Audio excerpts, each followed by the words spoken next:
Hey movie fans! Excited to get up a full review for Spider-Man No Way Home. This global sensation of a movie has just been a phenomenon. It's just been incredible. I think we knew it was going to be big and it would do well, but wow, it far exceeded my expectations, that's for sure. Not just in box office numbers, but also in critical acclaim. Rotten Tomatoes has it at a 93%. The audience score is a 98%.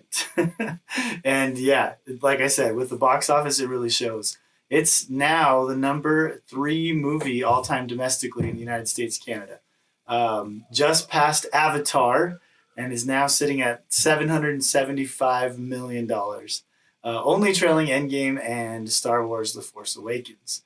So that's definitely impressive. But also, its global total is 1.8 billion. Now, that in and of itself is just staggering and just so cool to see. But if you throw into that mix that it hasn't even been released in China, like what? That number could definitely be over 2 billion at this point. So I don't know if it's ever going to happen, but I hope it does because I think it would do really well there. And there's a lot of people that just need to see this movie. I've been holding off on this because I wanted to make sure the spoilers were out there. I didn't want to be the one to spoil it for anybody because it was such a fun experience. But at this point now, all the spoilers. If you still haven't seen it, yeah, go ahead and come back to this later once you have watched it. But all the spoilers. So let's take a quick listen to 2 of my children that wanted to share some of their thoughts on Spider-Man No Way Home. I really like Spider-Man because it's like adventurous. It has the other 3 Spider-Mans, which were great movies. And it's cool how they brought Doctor Strange into it. Strange, stop! Can we please just talk about this? Parker, don't you realize that in the multiverse there are an infinite number of people who know Peter Parker is Spider-Man? And if that spell gets loose, they're all coming here. Look, I know, I get it, but we can't just send them home to die. It's their fate. You can't change that any more than you can change who they are. My favorite part is when Andrew Garfield saved MJ from falling when Peter Parker, Tom Holland, couldn't. Because that was really sweet. He couldn't save his other girlfriend. Wielding powers he has no right to possess, trying to pass himself off as a hero. It was super funny and adventurous. It's just a really fun movie that I would like to watch again. And how many times did you see it?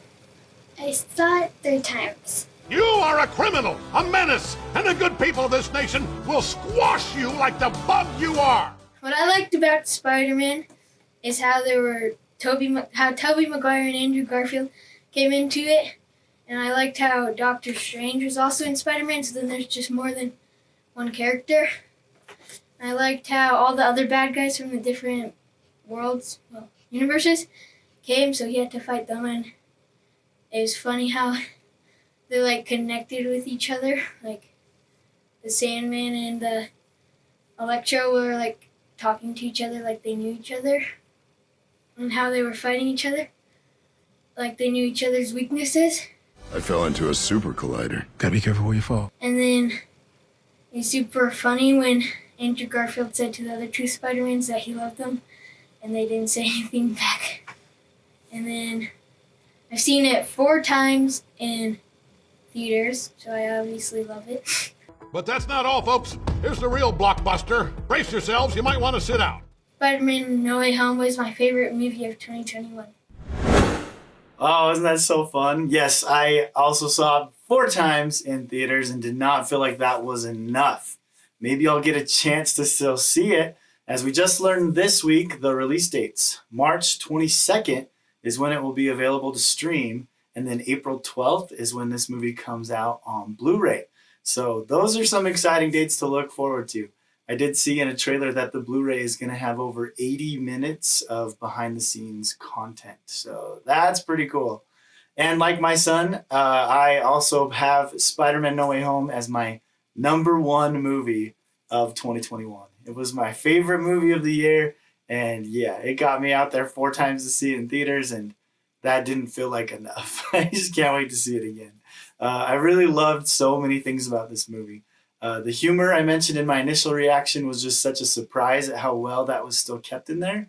So, how did you know you were made of magic? Because my Nana says that we have it in our family, and sometimes I get these tinglings in my hands. You should talk to your physician. But as I went and watched it multiple times, I noticed how much humor there was from the villains.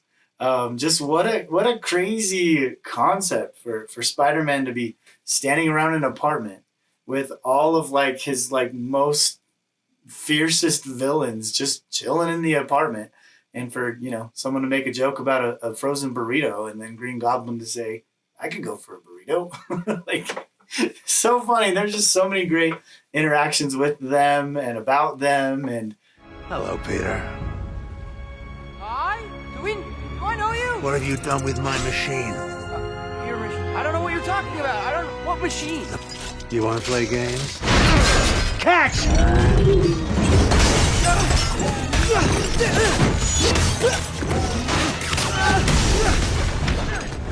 yeah, and then like my kids said, they loved seeing Tobey Maguire and Andrew Garfield. With the announcement of the release of this movie to Blu-ray, they also had the picture of the three of them together, and I just thought that was so funny. Like, yes, we're doing this. We need to make sure this happens. So that was really cool to have that moment captured that way. So that's great. But yeah, excited for it to come out. Other things though that I really loved about it were just the redemption factor. Characters that we never thought we would see again. We would never know about their stories, and we learned that Tobey Maguire's Spider-Man was able to make things work out with Mary Jane, and they're married. Like, that was so cool. Or that Andrew Garfield's Spider-Man is still going. Like, he didn't give up. He's still being Spider-Man even after that heartbreaking loss of Gwen Stacy. And then, like my daughter mentioned, how cool to see him be the one to catch MJ, and just that moment of, like, I did it. Like, it was such a cool redeeming arc for him to have. And yeah, so great. So great. We've talked about it a lot in our family, how we think it'd be cool to have more movies, maybe with all three of them, but even if there was just another Andrew Garfield Spider-Man movie now, and we pick up his story at this point, this late into the game of him being Spider-Man, and there could be some really cool things with that, or maybe he'll show up, or our Tobey Maguires might show up as cameo appearances in some other movies. So that could be really fun, but I really think there's interest there. And more could be done with it, which would be cool. But just looking at Tom Holland, the main storyline of this, this movie did a really interesting thing to bring him kind of back to the normal Spider-Man track, right? Like, before this, we had never seen Spider-Man, Peter Parker, the Tom Holland iteration of him, standing at a cemetery. That was such a prominent part of both Tobey Maguire and Andrew Garfield's Spider-Man stories, and we didn't get that until this movie, right? With Tom Holland's. We never had a "with great power comes great responsibility" moment until this movie. And then just the way that it all happened and how everything went down, and we see Tom Holland's Peter Parker at the end, kind of more in just that normal Spider-Man setting that we've been used to, where he now is on his own. He's in downtown New York. He's making his own suit out of cloth, instead of having the hookups from Iron Man that he'd had before. Like, this is just getting really just kind of resetting almost to a more normal track of Spider-Man that we've been used to. So that was really cool how that happened.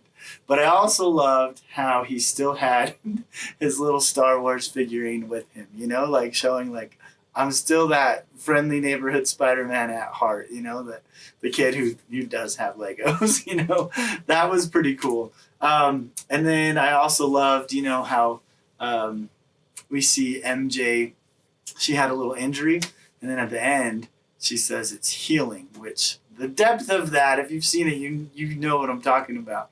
I don't want to spoil that part of it, though, for those who haven't seen it. But great depth in there, great symbolism, and wow, now I'm just like wondering what's gonna happen to Tom Holland's Spider-Man. Where does he go from here now that he's on this track?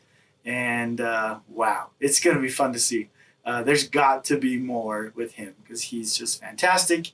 Love Andrew Garfield, he's fantastic. Love Tobey Maguire as the cool youth pastor. That was great. Oh man, so many fun moments in that movie. So make sure to check it out if you haven't yet. Definitely need to see it. It is up for an Oscar, visual effects. I was kind of hoping it might get more nods than that, but that's still pretty cool that it did get that Oscar nomination. Well, thanks for checking this out, everybody. Hope you stay safe out there. Don't text and drive. Have a good one.